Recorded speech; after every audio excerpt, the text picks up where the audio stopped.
তোমরা যদি নাও জানো, আমি তো জানি, আমার দুই পকেটে সব সময় নওজোয়ান ছেলেদের কাগজ থাকে। এই দেখেন কালকে রাত্রে দেওয়া কাগজ, আরো আছে শুনো পকেটে বহুত কাগজ আছে, খুঁজলে এগুলো ছেলেদের কাগজ, অনেক ছেলে পেলের কাগজ। কেউ নেশাগ্রস্ত, কেউ জুয়ায় আক্রান্ত, কেউ জিনা ব্যভিচারে জিন্দেগি শেষ, শরীর শেষ, যৌবন শেষ, চোখের পানি ফেলে কাঁদে। হুজুর একটু দোয়া করেন। কি দোয়া করতাম? নিজের হাতে নিজের সুন্দর হায়াত শেষ করে দিলাম। এক নারী দেখতে দেখতে, ছবি দেখতে দেখতে, উলঙ্গ দৃশ্য দেখতে দেখতে, এমন সুন্দর 18 বছর 20 বছরের ছেলে, আরো কত সুন্দর থাকার কথা, 18-20 বছর বয়স না হইতে সাফা সুফা কড়ি মড়ি ভেঙে গেছে কেন? এই অসভ্য সারা রাত উলঙ্গ ছবি দেখে যে তুমি টের পাইবা, নওজোয়ান টের পাইবা। এই নারী, এই ছবি, এই অসভ্যতা, এই নোংরামি, এই জুয়া, এই নেশা, এই বর্বরতা অচিরেই তোমার সামনে চোখ খুলে যাবে। আমার শায়েখ আল্লামা মুফতি মুশতাকুন নবী সাহেব বলে, জীবিত মানুষ এখন চোখ খুললে আখিরাত দেখে না, ঘুমন্ত মানুষ চোখ বন্ধ করলে দুনিয়াও দেখে না, আখিরাত দেখে না। কিন্তু কবরের মানুষ চোখ বন্ধ করলে মৃত, দুনিয়া আর দেখে না, তা আখিরাতের সামনে পুরা দেখে। ইফতাহু লাহু বাবান ইলান নার। আল্লাহ রাসূল বলছে, নাফরমানের কবর থেকে জাহান্নাম বরাবর দরজা খুলে দেওয়া হয়। কি সুন্দর কথা হুজুরের এটা। জীবন্ত মানুষ দুনিয়া দেখে, এই যে আমরা এখন, আখিরাত দেখে না। ঘুমন্ত মানুষ দুনিয়াও দেখে না, আখিরাতও দেখে না। আর মৃত মানুষ আখিরাত পুরাটা দেখে, দুনিয়া মোটেই দেখে। এই জন্য বাপ, আল্লাহর নাফরমানি করে নিজেকে চালাক মনে করবেন না। কোন নাফরমান চালাক নয়, আল্লাহর কসম, আহাম্মক, বোকা, জাহেল, মূর্খ। কোরআন শরীফে আছে সূরা ইউসুফের তাফসিরে ইবনে কাসিরে, কুল্লু মান আসাল্লাহ ফাহুয়া জাহেল। যে আল্লাহর নাফরমানি করে সেই মূর্খ, জাহেল। এজন্য কোন সিটার, বাটপার, সুদখোর, ঘুষখোর, হারামখোর, জিনাখোর, ব্যভিচারী, মদখোর, নেশাখোর, গাঁজাখোর, ফুট্টাখোর, বাবাখোর, ডাইলখোর, ইয়াবাখোর, হারামখোর একটাও চালাক না। সবগুলো আহাম্মক, বেওকুফ, নিজের হাতে নিজের জবাই করে দিচ্ছে। কোন বেপর্দা নারী চালাক না, ওই বেহায়া অসভ্য নারী নিজের নিজে বরবাদ করে দিচ্ছে। এমন সুন্দর জীবন শেষ করে দিও না, এমন সুন্দর জীবন শেষ করে দিও না। আমার যদি সুযোগ থাকতো, সামর্থ্য থাকতো, আমি দিল খুলে দেখাইতাম এমন সুন্দর হায়াত আমাদের সন্তানরা নষ্ট করে দিতেছে। সারা রাত, সারা দিন, সারা রাত মোবাইলে উলঙ্গ ছবি দেখে, নাচ গান, জিনা ব্যভিচারের দৃশ্য দেখে, লক্ষ লক্ষ। মৌলানা সাহেব মোহতামিম এক মাদ্রাসার গত 4-5 দিন আগে বলছে, কাইদা দিছে এক হুজুর আমার সাথে। হুজুর 7 বছরের বাচ্চারে নিয়া তার বাবা 1 সপ্তাহ ছুটি কাটাইয়া মাদ্রাসায় আসছে। বাচ্চাটার হাতে বড় মোবাইল, তার বাপের মোবাইলটা। বাপে টাকা পয়সা জমা দেওয়ার জন্য অফিসে, মাদ্রাসার দফতরে, আর এই বাচ্চাটার হাতে তখনও মোবাইলটা তারা বাবার। কসম খোদার, এই মসজিদে বসে বলতেছি, 7 বছরের বাচ্চা। ওই হুজুর বলতেছে, ও তার রুমে গিয়া, মাদ্রাসায় বাড়ির থেকে মাত্র আসছে, তার বাবার মোবাইলটা নিয়ে হাতে আরেকটা ছেলেকে মোবাইল দিয়া দেখাইতেছে। আল্লাহর কসম, মসজিদে বলতেছি, ওই হুজুর আমার চোখের পানি ফেলছে। হুজুর, এই বাচ্চা ওই বাচ্চারে দেখাইতেছে উলঙ্গ নেকেট ছবি, একেবারে সরাসরি উলঙ্গ ছবি কিভাবে দেখে, কোনখান দিয়া, কোন প্রোগ্রামে, মোবাইলে, ও এটা ওই ছেলেরে দেখাইতেছে। যে জাতির 7 বছরের সন্তানের এই হালাত, ওই জাতির অধপতন আর কতদিন? হ্যাঁ, ওই জাতি আর টিকবে কতদিন? বলেন না আব্বা?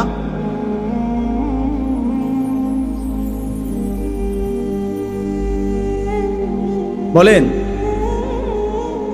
এই জাতি বাঁচবে আর কতদিন, টিকবে আর কতদিন? আফসুসের বল, আফসুসের বল। আমাদের শত শত সন্তান, জীবন মানে একটা মোবাইল, জীবন মানে একটা মোটরসাইকেল, জীবন মানে একটা মেয়ের সাথে সম্পর্ক, জীবন মানে বন্ধুদের আড্ডা। আহা, তার বাবা কে, মা কে, বংশ কি, তার আল্লাহ কে, তার নবী কে, তার দিন কি, ধর্ম কি, কিচ্ছুর খবর নেই। চুল দেখেন, চিনাও যাবে না সে মুসলমানের বাচ্চা কিনা। প্যান্ট দেখেন, চিনাও যাবে না সে মুসলমানের বাচ্চা কিনা। পেশাব করার সিস্টেম দেখেন, সারাদিনে একবারও কদ্দুর টয়লেট পেপার ব্যবহার করে নাই, বুঝাও যাবে না এ মুসলমানের সন্তান কিনা। নাফাক, অপবিত্র শরীর, অপবিত্র শরীর। রাস্তার পাশে পেশাব করতেছে, এখান দিয়ে গাড়ি ঘোড়া চলতেছে, তার মানুষ চাইতেছে, কোনো পাত্তাও নাই, পাত্তাও নাই। কারণ তার হিসাব হইলো, আমার লগে তো মানুষের লগে হিসাব না, আমার লগে হইলো রাস্তার কুত্তার লগে হিসাব। ওই কুকুরও কোনোদিন কোনোবার পেশাব করে ঢিলা কুলুক টয়লেট পেপার পানি ব্যবহার করে না। আমিও মানুষ রূপী এই জানোয়ার, আমিও পেশাব করে পানি নেই না। আমার মিল তো হলো ওই জানোয়ারের সাথে।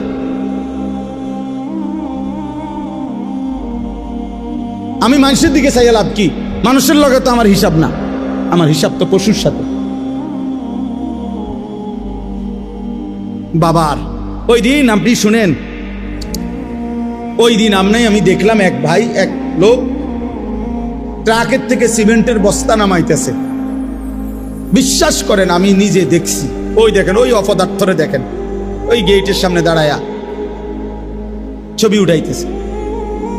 তো এই বেচারা সিমেন্টের বস্তা নামাইতেছে ট্রাকের থেকে গোডাউনে।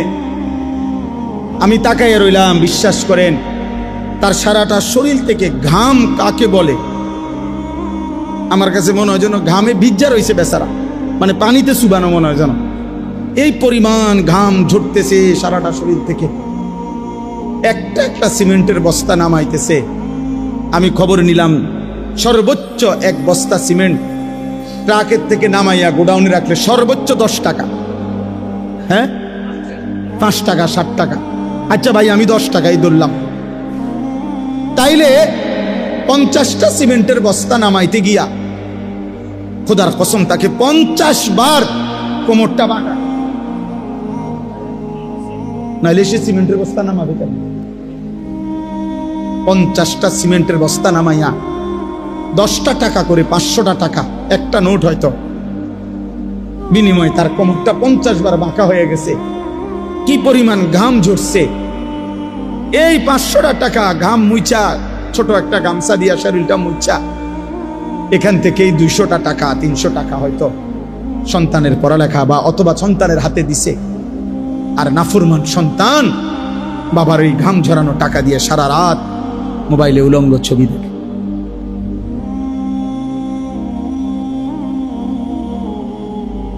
হায় সন্তান, তুমি যদি তোমার বাবার ঘাম দেখতা, তুমি যদি এক বস্তা সিমেন্ট মাথায় নিয়ে দেখতা, 50 কেজিওয়ালা একটা বস্তা কাঁধে নিতে কি পরিমাণ কষ্ট। তুমি যদি একজন প্রবাসীর বিদেশে 1 মাসের কষ্ট দেখতা, তাইলে প্রবাসীর সন্তান বুঝতো তার টাকাটা উপার্জন কত কঠিন। 12 ঘন্টা 14 ঘন্টার ডিউটি, কি পরিমাণ কষ্ট। এই জন্য বাপ, আমার দুঃখ এটাই, আমার কথা এটাই, আমরা যদি আমাদের সন্তানদেরকে না ফিরাই, আমরা যদি চেষ্টা না করি রে বাপ, এই প্রজন্ম টিকবে না।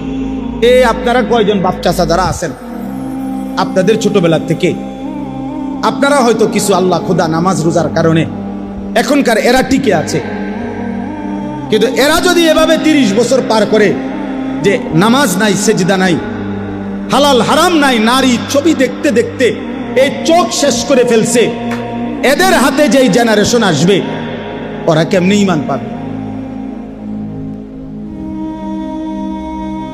কোরআন শরীফে স্পষ্ট আছে, নবীজি যেদিন কোরআনের আয়াত। নবীজি যেদিন মক্কার কুরাইশদেরকে বলছে, হে কুরাইশরা, কাবা ঘরের চারদিকে যে তোমরা উলঙ্গ তাওয়াফ করো, এটা হারাম, এটা অসভ্যতা, এটা অশ্লীলতা, এটা বেহায়াপনা।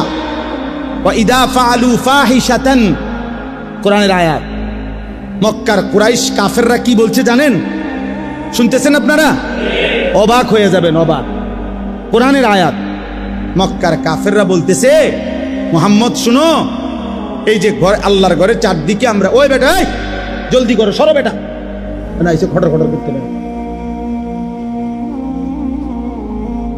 তো মক্কার কুরাইশরা বলছে যে মুহাম্মদ শুনো, ক্বালু ওয়াজাদনা আলাইহা আবাআনা, এক নম্বর কথা বলছে, আমরা আমাদের বাপ দাদা পূর্বপুরুষ থেকেই এভাবেই দেখে আসছি, এভাবে উলঙ্গ। আচ্ছা, এর দূর তো কইলে সারত। এরপরে যেই জঘন্য কথা বলছে তারা, আল্লাহু আমারানা বিহা, ওরা বলছে মুহাম্মদ, আমাদের বাপ দাদা পূর্বপুরুষকে এভাবে উলঙ্গ তাওয়াফ করার জন্য আল্লাহই স্বয়ং বলছে। কোরআন শরীফের আয়াত, আল্লাহু আমারানা বিহা।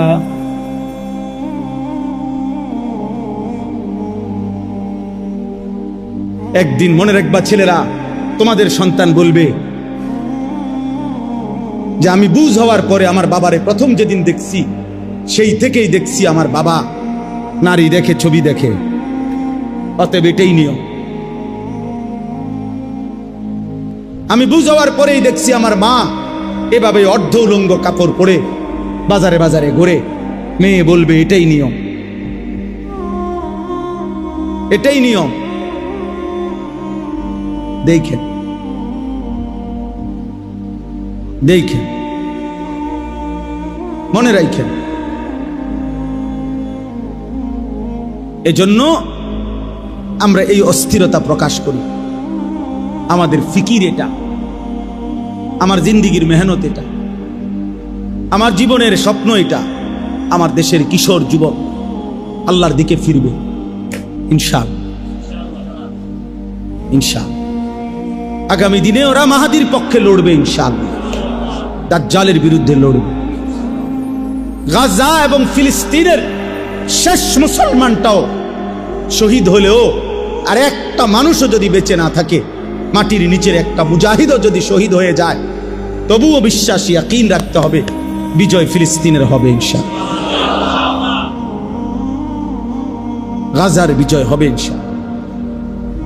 সে মালিক দেখাবে। পৃথিবীর কোন জালেমকে আল্লাহ তাআলা ধ্বংসের আগে পৃথিবীবাসী ভাবেও নাই ফেরাউনকে কেমনে ধ্বংস করবে। পৃথিবীবাসী জানতো না নমরুদকে মানুষ আল্লাহ কেমনে ধ্বংস করবে। পৃথিবীবাসী জানতো না কারুনকে আল্লাহ কেমনে ধ্বংস করবে।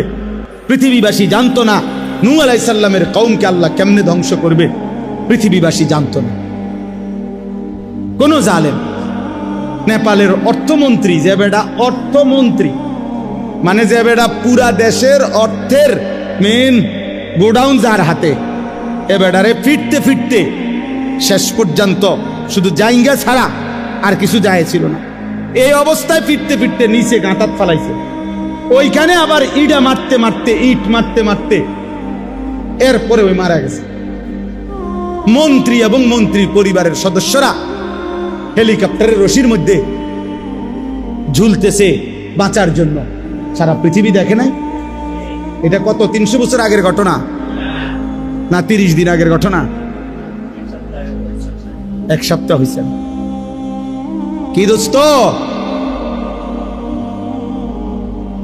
কার নিরাপত্তার উপরে ভরসা করে সেজদা দাও না? তোমার কোন আব্বা তোমারে বাঁচাবে? আল্লাহকে সেজদা দাও না নাফরমান। এই বেনামাজি, এখানে যারা আছো বেহায়া, ওই কপাল তো মানুষের কপাল না, যে কপাল আল্লাহকে সেজদা দেয় না। ও মানুষ না, ও মানুষের কোনো বংশ না, ও জন্তু জানোয়ার ছাড়ার কিছু না, ও হাইওয়ান। ও হাইওয়ান, ও মনে করছে জীবন মানে কুকুর বিড়ালের জীবন, খাও আর ঘুমাও আর ফুর্তি করো। আর লজ্জাস্থানের চাহিদা পূরণ করো, আর যা মন চায় তা দেখো। আল্লাহ আমাদেরকে হেফাজত করে। শেষ আমার কথা, গুনাহ ছাড়তে হবে, গুনাহ ছাড়তে হবে, বলেন ইনশাআল্লাহ। নজর হেফাজত করেন, নজর আজকে সবচেয়ে বড় গুনাহ। চিন্তাবিদ, পণ্ডিত, গবেষক, মুসলিম মনীষী, সারা পৃথিবীর গবেষণা, এটা সবচেয়ে বেশি গুনাহ আজকে নজর, এই চোখের গুনাহ। এই মোবাইল পাগল বানায় ফেলছে, এই নারীদের বেসামাল অবস্থা পাগল বানায় ফেলছে। আমাদের মা বোনরা মনে হয় যেন পাগল হয়ে গেছে, ওরা অস্থির হয়ে গেছে নিজের শরীর বাহারি রঙের রূপ যৌবন প্রদর্শন করার জন্য। একটা সময় ছিল রাস্তায়, বাজারে, সর্বত্র নারী একদিকে দাঁড়াইতো, ছাতি হাতে দাঁড়াইতো, আলগা রাস্তায় বাঁকা হইয়া অন্যদিকে ফিরত মহিলা পুরুষ পার হওয়ার জন্য। আর এখন পুরুষকে বলা হয় বাজারে হাঁটবেন কেমনে, মহিলা লেগে তো হাঁটতে পারতেন না। মানে পুরুষকে বলা হয় যে আপনার ইজ্জত বাঁচাইতে হইলে আমনে দাঁড়ায় থাকতে হইবে, আমনে দাঁড়ায় থাকতে হইবে। বেড়ি কিন্না সারলে যদি জাগা পান দয়া করিয়া এবারে যদি সুযোগ দেয়, আস্তাগফিরুল্লাহ, আস্তাগফিরুল্লাহ। গুনাহ ছাড়েন, স্ত্রীর দিকে নজর দেন, ছেলের দিকে নজর দেন, মেয়ের দিকে নজর দেন। ছেলেটা সারাক্ষণ মোবাইল কেন ব্যবহার করবে? শেখুল ইসলাম হযরত মাওলানা তাকি উসমানী দামাত বারাকাতুহুমুল আলিয়া, সারা পৃথিবী বিখ্যাত বুজুর্গ আলেম, উনি ফতোয়া দিছেন, যেই কিশোর, যেই যুবক বড় মোবাইল ব্যবহার করার ক্ষেত্রে হালাল হারামের বিধান কি শরীয়তের এটা জানে না, এটা মানে না, তার জন্য এই বড় মোবাইল ব্যবহার করার অনুমতি নাই, জায়েজ নেই। এটার প্রয়োজন আছে, এটার দ্বারা, বড় মোবাইল দ্বারা অনেক কাজ আছে। বর্তমান পৃথিবীর অনেক কিছু করতে হয়, ঠিক আছে, কিন্তু প্রয়োজনের মধ্যে সীমাবদ্ধতা। বুঝেন নাই আমার কথা? বড় মোবাইল আমার কাছেও আছে, আমার গাড়িতেও আছে। আমি আসার সময়ও আজকে মনে করেন আমাদের ইংল্যান্ড থেকে একজন ঘনিষ্ঠ মানুষ হজে উমরায় গেছে, উনি আমার সাথে জরুরি কথা বলছে, তো আমি ওনার সাথে কথা বলছি। আমার শায়েখ আল্লামা মুফতি মুশতাকুন নবী কাসিমি হজরত এখন উমরায় আছে, মক্কায় আছে, আমি ওনার সাথে কথা বলছি আজকে দুপুরে। সিলেটের মনসুর ভাই, উনি উমরায় আছে, আমাদের ঘনিষ্ঠ, ওনার সাথে কথা বলছি। তো অনেক কিছু হোয়াটসঅ্যাপে পাঠায়, যেগুলো দেখতে হয় মাদ্রাসার থেকে, যে হুজুর এই কাগজটা, এই পোস্টারটা, এই হিসাবটা, কারণ আমি সারাক্ষণ বাইরে বাইরে থাকি। তাহলে প্রয়োজন তো ঠিক আছে, তো প্রয়োজনের মধ্যে রেখে দিলাম কাজ সারলে। কিন্তু এই ছোট মোবাইল দিয়া মাহফিরুল্লাহর লগে কথা বলা, আমার ফ্যামিলির সাথে কথা বলা, স্বাভাবিক কথাবার্তা বলা, এটা দিয়ে সম্ভব না, তো এটা দিয়ে সারলাম। এটারে 24 ঘন্টা বড় মোবাইল এটা সাথে রাখতে হবে, এটা তো আমার শান্তি দিবে না রে ভাই। এই পাঞ্জাবিওয়ালা যে কয়জন আছেন, হুজুর, ইমাম সাহেব, মাদ্রাসার ওস্তাদ, দোস্ত আমার, হাত জোর করে বললাম, আর যদি কোনোদিন আলাদা সুযোগ না পাই, এই জন্য বললাম, বড় মোবাইল পাঞ্জাবিওয়ালা পাঞ্জাবি ছাড়া, টুপিওয়ালা টুপি ছাড়া সবাইরই ফকির বানায় দিবে, অপমানিত করে ছাড়বে যদি এর নিয়ন্ত্রণ করতে না পারে। খামখেয়ালি, সবার খামখেয়ালি, কোনো ভদ্রতা আখলাক বলতে অনেক ছেলের মধ্যেই নেই। বয়স্ক মানুষ, ওলামায়ে কেরাম, মসজিদ, মাহফিল, মাদ্রাসা, দিনদার, কিচ্ছুর কোনো পরোয়া নেই। তার মনে যেটা চায়, তার নিজের কাছে যেটা ভালো লাগে, এর মধ্যে কোনো ভদ্রতা আছে কিনা এই নিয়ে ভাবারও কোনো অনুভূতিটাও নেই, বিবেকও নেই। সাংঘাতিক বিষয়। এই জন্য বললাম যে এটা আমরা জরুরি। আমার নিজের জন্য কি নিলাম, আমার নিজের জন্য কি নিলাম? ইয়া আইয়ুহাল্লাযীনা আমানু, ওই ভাই আপনাদের বসতে কোনো অসুবিধা আছে? নওজোয়ান যতক্ষণ শোনো এতক্ষণ বসে শোনো, আবার যার যখনই অসুবিধা হয় উঠে চলে গেলে কোনো আপত্তি নাই আমার, কিন্তু বসে শুনলে বরকত, এটা আদব, আল্লাহর কথা শুনবার আদব।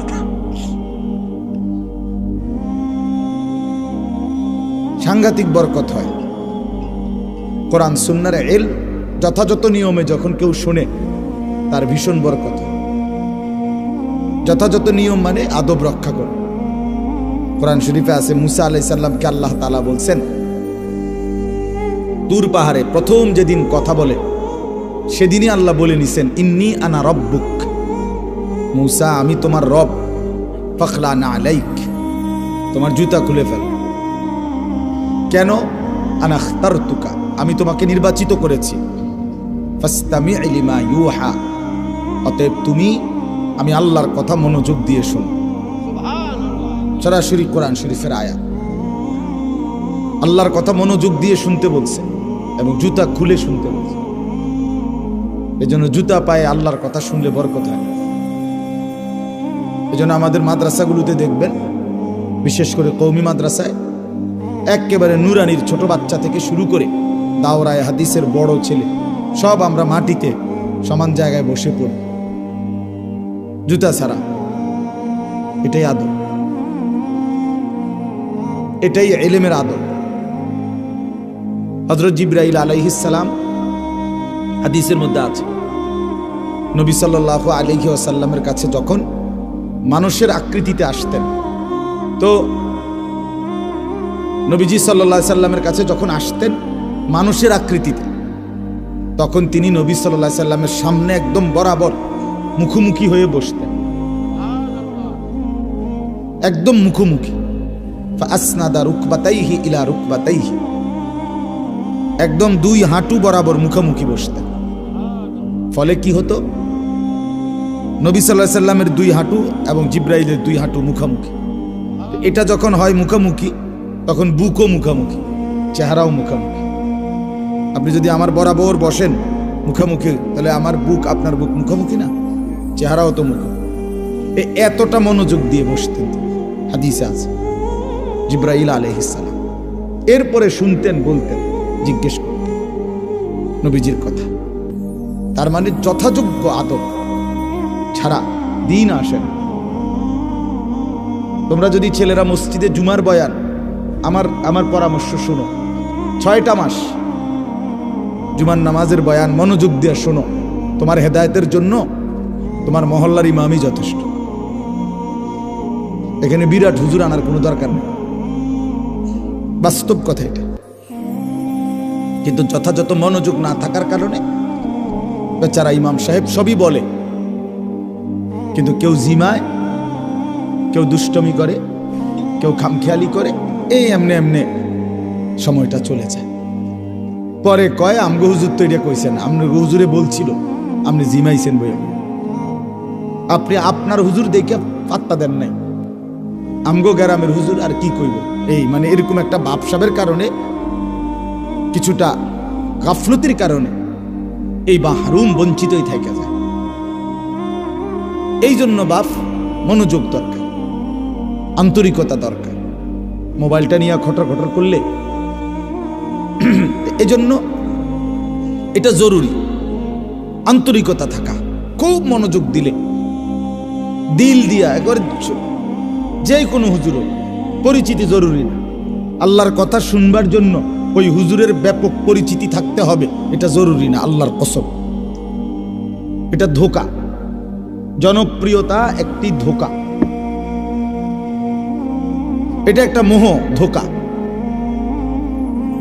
এটা কোনো বিষয় না, আল্লাহরই কুদরত, আল্লাহর দয়া। এটা কাউকে আল্লাহ 10 জনের সামনে বলার সুযোগ দিছেন, কাউকে আল্লাহ 10,000-এর সামনে বলার সুযোগ দিছেন। দুইটাই আল্লাহর জন্য। কম মানুষের সামনে বললে ব্যর্থ, আর বেশি মানুষের সামনে বললে সফল। এটা ইসলামী কোনো কথা না, বুঝেন নাই কথা? এটা কোরআন সুন্নাহর মধ্যে এরকম কিছু নাই। এটা গণতান্ত্রিক পদ্ধতির নিয়ম হইতে পারে, যেখানে ভোট বেশি উনি নির্বাচিত, যার ভোট বেশি। কিন্তু এখানে এটা না, কোরআন সুন্নাহ সম্মত। এবার গোটা পৃথিবীর মোকাবেলায় যদি একজন হয় কোরআন দিন মানতেছে, তো এটাই সঠিক। হোক অনুসারী কয়জন? একজন। একজন अगरचे बुत है जमात की आस्तीनों में, मुझे है हुक्म खुदा ला इलाहा इल्लल्लाह। আল্লামা ইকবাল বলেন, ইমানদার কেমন হবে?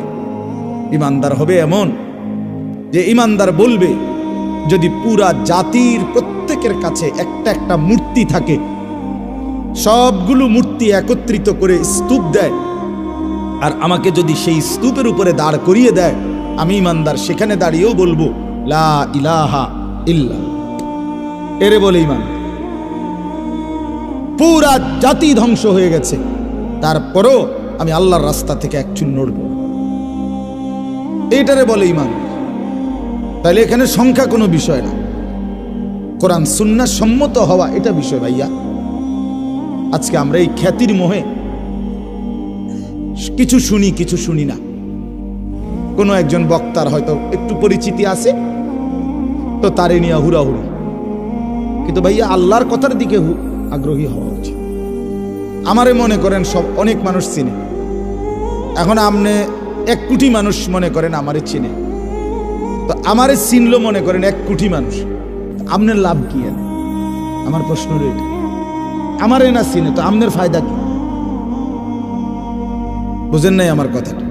আমারে সারা বাংলাদেশ চিনলে আপনার লাভ কি? নিজের ফায়দা বলেন।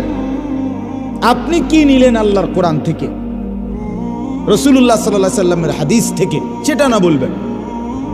হুজুররে অনেকে চিনে, তো চিনলে কি হয়েছে? চিনলে কি হয়েছে? এই জন্য এইটা কোনো বিষয় না, মূল বিষয় হলো আমি আমার জন্য কিছু নিলাম কিনা, আমার কোনো খোরাক হলো কিনা। ইয়া আইয়ুহাল্লাযীনা আমানু আলাইকুম আনফুসাকুম, আল্লাহ তাআলা বলেন হে ঈমানদারগণ, প্রত্যেকেই নিজেকে আঁকড়িয়ে ধরো, তার মানে নিজের ব্যাপারে খুব বেশি যত্নবান হও। নিজের চরিত্র, নিজের আখলাক, নিজের ঈমান, নিজের ইলম, নিজের আমল, নিজের তাকওয়া, নিজের ইবাদত, নিজের লেনদেন, নিজের আচরণ, আখলাক শতভাগ 100 সুন্দর করে গড়ে তোল। মানবতার কল্যাণ, মানুষের কল্যাণ নিঃসন্দেহে ভালো কাজ, কিন্তু নিজের আর্থিক উন্নতি সাধন তার চাইতে কোটি গুণ বেশি ভালো কাজ। ভালো কাজ তুমি তো মনে করো 100 মানুষকে সেবা দিলা, ভালো কথা, এটা যেমন ভালো কাজ, তার চাইতে নিজে 5 ওয়াক্ত নামাজ জামাতের সাথে পড়া তার চাইতে কোটি গুণ বেশি ভালো কাজ। এটা আমরা বুঝতে চাই না, এটা আমরা বুঝতে চাই না। এজন্য আমি সব সময় বলি, নিজেকে গঠন করো পুরো মতো, মানুষের সেবা করো সাধ্য মতো, নিজের ব্যাপারে পুরা যত্নবান।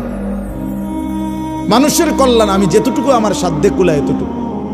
আমার আছেই 10 টাকা, আমি 10 লাখ টাকা করতে দেব। আমার আছেই 1000 টাকা, আমি এর চাইতে বেশি আপনাকে দেব করতে। তাহলে মানুষের কল্যাণ সাধ্য মতো, কিন্তু নিজের ঈমান, আমল, আখলাক, চরিত্র এটা হইতে হবে পুরা মতো। এই জন্য এই ওয়াজ, মাহফিল, বয়ান, নসিহত, আল্লাহর কথার একটা বড় মাকসাদ নিজের ব্যাপারে যত্নবান হওয়া। আজকে তোমরা অনেক ছেলে, আমার প্রিয় ভাই, তোমরা নিজের ব্যাপারে যত্নবান না। তোমাদের মাথায় একটা শয়তানে ঢুকাইছে, পৃথিবীর যেখানে যা পাও জলদি জলদি মোবাইলে ঢুকাইয়া অন্যের জন্য পাঠাও, অন্যকে দাও, অন্যকে জানাও। আরে অন্যকে জানাইবা তো ঠিক আছে, অন্যের সুন্দর পরিবর্তন চা তোমার কথা বলো। সারা পৃথিবীর সব কমেন্টস দেখতে হবে, উত্তর দিতে হবে, পাল্টা কিছু বলতে হবে। এই যে লক্ষ লক্ষ মিনিট তোমার হায়াত থেকে চলে গেল সময়, এটা তোমার আর ফেরত আসবে কি? হ্যাঁ, আর এই নিজের এই সময় আসবে কোত্থেকে? এই জন্য দোস্ত আমার, বন্ধু আমার, বাবা আমার, সবাই এটা ফিকির করে। মানুষের কল্যাণ অবশ্যই দরকার, আল্লাহর দিকে আহ্বান এটা দরকার, মানুষকে কল্যাণের পথ দেখানো এটা দরকার, মানবতার উন্নতি করা এটাও দরকার, কিন্তু নিজের সংশোধন, নিজের আখিরাত এর প্রতি যত্নবান হওয়া তার চাইতে বেশি দরকার। আল্লাহ তাআলা প্রথম ঈমানদারকে বলছে কু আনফুসাকুম, এরপরে বলছে ওয়া আহলিকুম, এরপরে বলছে লিতুনদিরা উম্মাল কুরা ওয়া মান হাওলাহা। এইভাবে ধাপে ধাপে বলছে আল্লাহ তাআলা নবীকে। এই জন্য আমরা প্রত্যেকে ইনশাআল্লাহ এই মাহফিলগুলোর মাকসাদ, মসজিদে জুম্মার বয়ানের মাকসাদ, এটা মনে রাখতে হবে যে দিল দিয়া শুনবেন। হোক আপনার চোখে উনি একজন সাধারণ হুজুর, ওনার পরিচিতি নাই, না পরিচিতি দিয়ে ঘাস কাটেন, পরিচিতি দিয়ে ঘাস কাটেন। কোরআন শরীফের নবী এবং রাসূলের নাম আছে 25 জন। কয়জন? তাহলে মোট নবী রাসূল তো 25 জন। কত? কথা বলেন না কেন? 1.25 লক্ষ বা 2,25,000। আচ্ছা 1.25 লাখে ধরেন, তো 1,25,000, তো মাত্র 25 জন নবী রাসূলের নাম আছে, বাকিদের নাম কি? কথা বুঝেন নাই আমার? তো তাহলে বাকিরা ব্যর্থ তো, হ্যাঁ নাম যেহেতু কেউ জানে না, বুঝছেন নি কথা? আমাদের নবী সাল্লাল্লাহু আলাইহি সাল্লাম বিদায় হজ্জের মাঠে আরাফাতের ময়দানে যখন ভাষণ দিছেন নবীজির হায়াতে হজ্জের মৌসুমে, তখন 1.25 লক্ষ সাহাবী নবীজির সামনে ছিল। কোথায়? হজ্জের মাঠে। 1.25 লাখ মানে কি 15 জন রে কয় নাকি? কত? তাহলে 1,25,000।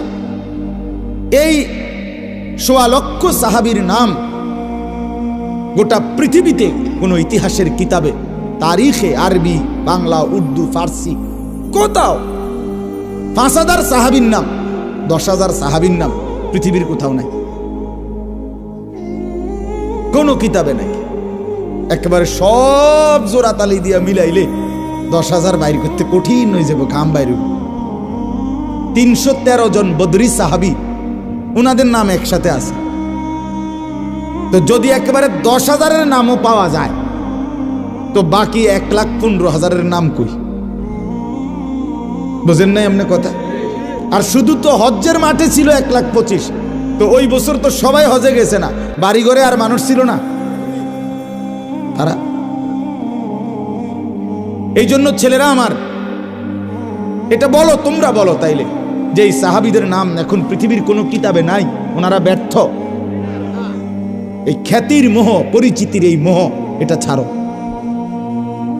আল্লাহর কসম, তোমগো বহু ছেলেরে পাগল বানাইছে, নষ্ট বানায় ফেলছে এই মোবাইলে। নিজের সকল অঙ্গ ভঙ্গি, চলা ফেরা, জামা, শার্ট, চুল, প্যান্ট, হাঁটা চলার সব কিছুর অঙ্গ ভঙ্গি তোমার মাথায় শয়তান ইবলিসে ঢুকাইছে যে এটা শুধু মোবাইলে দাও, যাতে করে মানুষ দেখে পরিচিত হয়। এই নেশায় লক্ষ লক্ষ যুবক, ছেলে মেয়ে, জিন্দেগি শেষ। যেই কোনোভাবে হোক, যেই কোনোভাবে হোক নিজেকে পরিচিত করা মানুষের কাছে, বৈধ হোক অবৈধ হোক, হালাল হোক হারাম হোক, গুনাহ, নাফরমানি, অসভ্যতা, অশ্লীলতা, বেহায়াপনা, কোনো না কোনো মাধ্যমে। আহা বন্ধু, পৃথিবী তো চিনল, আল্লাহ তাআলা গ্রহণ করলো না, তো কি ফায়দা হবে? আল্লাহ তাআলা গ্রহণ করলো না, তো ফায়দা কি হলো? আর আল্লাহ তাআলা গ্রহণ করলো, পৃথিবীর কেউ চিনল না, সে তো নিশ্চিত হাসরের ময়দানে বাদশা। এই জন্য আমি অনুরোধ করলাম, যদি কেউ বুঝে থাকো যে খ্যাতি, পরিচিতি এর মোহ না পড়ে নিজে ইমান, আমল, আখেরাতের মাধ্যমে নিজের ফিকির করা দরকার, আখেরাতের ফিকির করা দরকার। অতএব দয়া করে আমি অনুরোধ করলাম, ভাইয়া একটা একটা গুনাহ ছেড়ে দেন। ছেলেরা, নওজোয়ান নষ্ট হয়েও না, যুবক নষ্ট হয়েও না, নওজোয়ান নষ্ট হয়েও না, বাপ নষ্ট হয়েও না, মোবাইলের আসক্ত হয়েও না, বাপ নারীর আসক্ত, নারীর চাহিদা আল্লাহর দেওয়া, সেই চাহিদা আল্লাহ পূরণ করে দেবে। খাবারের চাহিদা আল্লাহর দেওয়া, সেই চাহিদা আল্লাহ পূরণ করে দিবে। পানির চাহিদা আল্লাহর দেওয়া, সেই চাহিদা আল্লাহ পূরণ করে দেবে। লজ্জাস্থানের চাহিদা আল্লাহর দেওয়া, সেটাও আল্লাহ হালাল ভাবে পূরণ করে দেবে। এই পৃথিবীর পেছনে স্বামী স্ত্রীর মিলনের মাধ্যমে, হালাল বিবাহের মাধ্যমে আল্লাহ যেহেতু কোটি কোটি বান্দার এই চাহিদা পূরণ করেছে, তোমারটাও পূরণ হবে। তুমি অপেক্ষা করো, একটু সবর করো, নষ্ট হয়েও না। মোবাইলের এই ছবি দেখে দেখে হাজার হাজার যুবক, শত শত যুবক অচল, পুরুষত্বহীন, শরীরের সক্ষমতাহীন। আমি জানি, আমার জিন্দেগির কাজ এটা। আমার সাথে শত শত ছেলের সাথে এই হোয়াটসঅ্যাপে সংযুক্ত আছে, আমার সাথে শত শত ছেলে, যাগো কথা আমি শুনি। আমার আলাদা দায়িত্বপ্রাপ্ত ছাত্র আছে, শিক্ষক আছে, যারা ছেলেদের সাথে সারা দেশের কথা বলে। আমার কাফেলা আছে, আমি কাজ করি তো এটা নিয়ে আলহামদুলিল্লাহ। গত মাসেও আমরা আমাদের মাদ্রাসায় আগস্ট মাসের 5, 6, 7 গত মাসে প্রায় 350 ছেলে স্কুল, কলেজ, ইউনিভার্সিটি 3 দিন আমার মাদ্রাসায় রাইখা ওযু, নামাজ, সূরা, কেরাত, দোয়া, কালাম 10 ঘন্টা প্রতিদিন, 6 ঘন্টা প্রশিক্ষণ, 4 ঘন্টা নসিহত, এইভাবে মোট 3 দিন টানা আমাদের মাদ্রাসায় রাইখা পড়াইছে, শেখাইছে। সব স্কুল কলেজে 30 বছরের নিচে আলহামদুলিল্লাহ। বাংলাদেশের প্রায় 29টি জেলা থেকে ছেলেরা আসছে। এই আমার ক্যান্টনমেন্ট ময়নামতি আলহামদুলিল্লাহ। আবার আগামী নভেম্বর মাসের 6, 7, 8 আল্লাহ যদি কবুল করে, আবার এটা বিজ্ঞাপন দেব, অ্যাড দেব, অনলাইনেও দেব ইনশাআল্লাহ। আবার হবে ইনশাআল্লাহ। আমার একটা বড় স্বপ্ন, বড় আশা, বড় আশা, আমি কিশোর যুবক ছেলেরা, মুসলমানের সর্বস্তরের মুসলমান, জওয়ান, বুড়া, শিক্ষিত, অশিক্ষিত, দিনমজুর, ঠেলাওয়ালা, কুলিওয়ালা, সবার জন্য একটা মাদ্রাসা করতে চাই। একটা মাদ্রাসা তো আছেই আমার আলহামদুলিল্লাহ। ওইখানে বাচ্চাদের, ওইখানে প্রায় 500 ছাত্র আছে এখন আলহামদুলিল্লাহ, 34 জন শিক্ষক কর্মচারী আছে। এখানে আরেকটা মাদ্রাসা করতে চাই সব মুসলমানের জন্য। যে আল্লাহর বান্দা বাংলাদেশের যে কোনো অঞ্চল থেকে, যার হাতের সময় যতক্ষণ দিন শিখবে ততক্ষণ, যে যেদূর সময় নিয়ে আসবে এতটুকু পরিমাণ ওযু, নামাজ, সূরা, কেরাত, দোয়া, কালাম, পাক নাফাক শিখবে, এটা আমার একটা আশা।